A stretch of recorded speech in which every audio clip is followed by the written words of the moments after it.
Welcome back to This is Baseball. My name is Brandon Johnson. Happy Thursday. Today's episode is all about the Triple Crown. There's some Triple Crown fever going around right now in Major League Baseball. I know that it is May 15th. May 14th is when I'm recording this.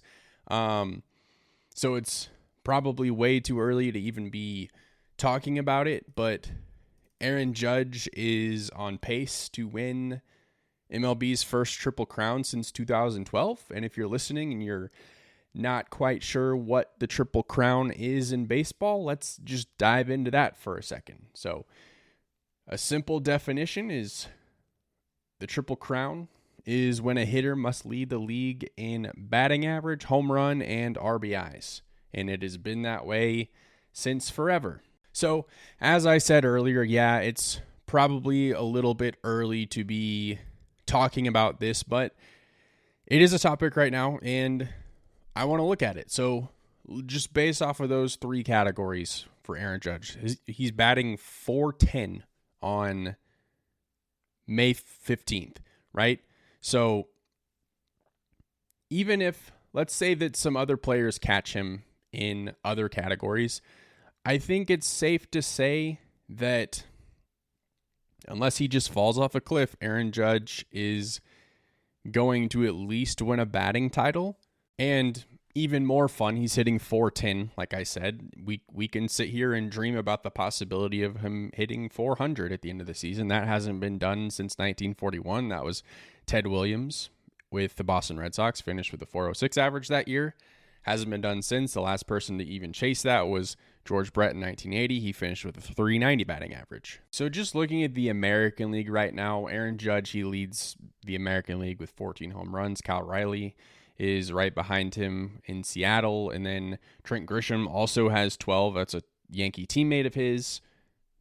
So he's got a 1 home run lead there. I would imagine since it is Aaron Judge, he's going to create quite the gap in that category here soon, considering he has led the league in home runs 2 of the last 3 years. Obviously, in 2022, he hit 62 home runs, which is the American League record now. He had 58 last year, and again is up to 14 in 2025. Now let's look where he's at in the next category, which is RBIs. He has 40, which actually leads all of baseball. The next closest player in the American League is Spencer Torkelson, the Detroit Tigers first baseman. He has 34 RBIs as it stands right now. And then next closest is Alex Bregman in Boston with 32 RBIs. So has a good little cushion there as well. Now let's move to the third category, which is batting average. He has a .410 average, like I said. And in the American League, the next closest is the Athletics shortstop, Jacob Wilson. He's actually batting .363 right now. He has the same amount of at-bats as Aaron Judge does. And then Yankee teammate Paul Goldschmidt hitting .344, .339.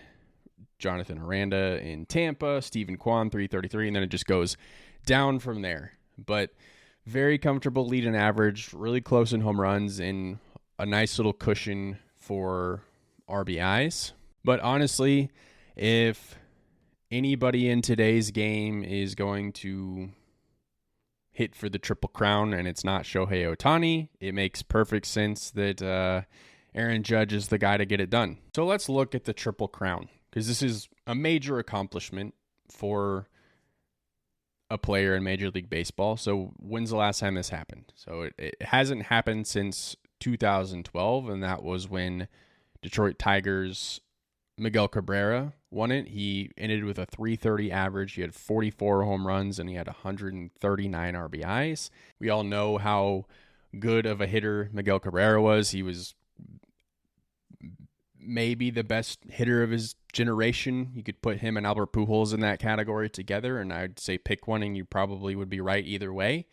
And I think something that was cool about Miguel Cabrera's Triple Crown was the Tigers came to Kansas City for their final series, and I went to the game that Miguel Cabrera officially won the Triple Crown. I think he got pulled from the game because I think he went 0 for 2, so they pulled him just to protect him. But Yeah, I was there when history was made. Miguel Cabrera was the first player to win the Triple Crown in 45 years. It hadn't been done since 1967. That was when Boston's Carl Yastrzemski hit 326, 44 home runs as well, and 121 RBIs to lead the American League.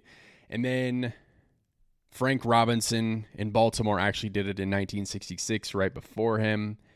316 average, 49 home runs, 122 RBIs. Both Carl Yastrzemski and Frank Robinson were MVPs in their respective Triple Crown seasons, which makes perfect sense. Both of those players are also first ballot Hall of Famers, which I fully anticipate Miguel Cabrera being a first ballot Hall of Famer as well. And Aaron Judge is, regardless of whether or not he wins the Triple Crown, is kind of on his way to that as well. But let's get back to Aaron Judge for a little bit here. And I just want to actually admire the season that he's having as a whole. He's leading the league in basically every offensive statistic that you can have. He's leading the league in WAR at 3.6. Now, I do have Baseball Reference up. I do know that there's B WAR and F WAR, so whichever one you look at. I am currently on Baseball Reference.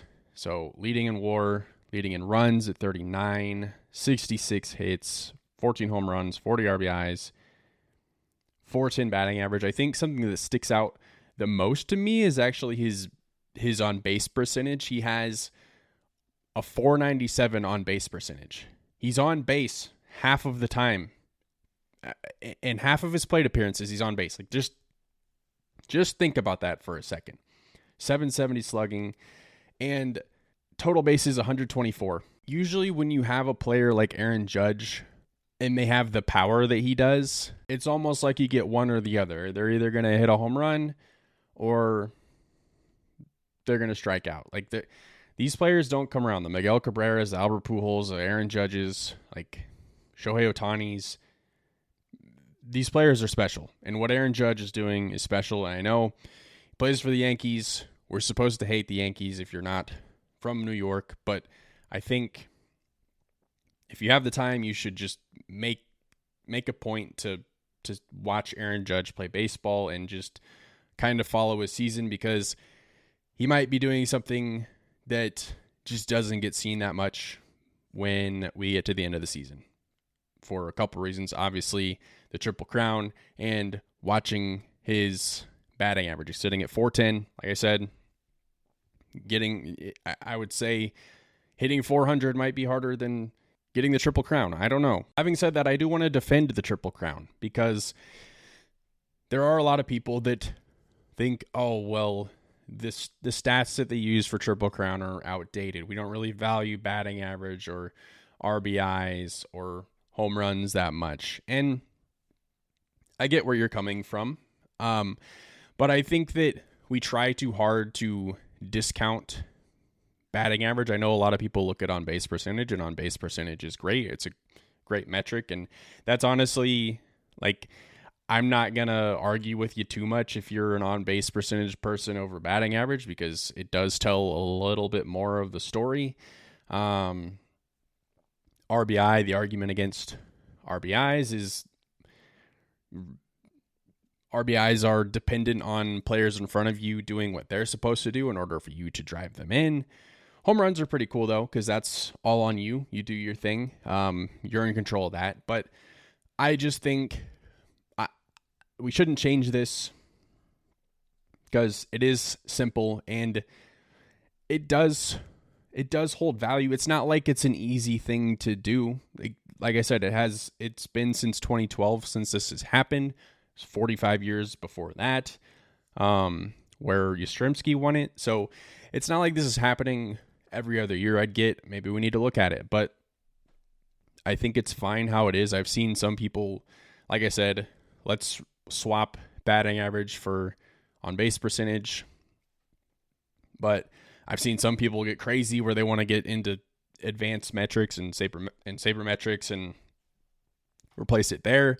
And I think that's where I draw the line. Is I think advanced metrics have, I don't want to say ruined baseball, but they have taken on too much, and it's overcomplicated, and it turns, I think, new fans and casual fans away. Like, I think if you can't look at a player's stat line or their slash line or just these standard stats that you see on Fangraphs or Baseball Reference and are able to tell how a player is performing, whether it's good or bad, based off of these basic standard stats, then I don't think that's a good thing. I think advanced analytics are really great for the players, and I think it should stick there.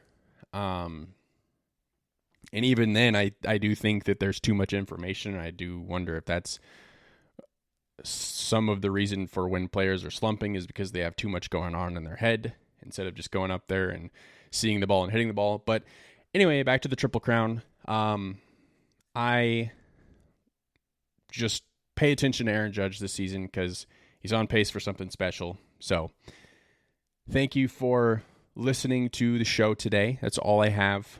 I will see you next week.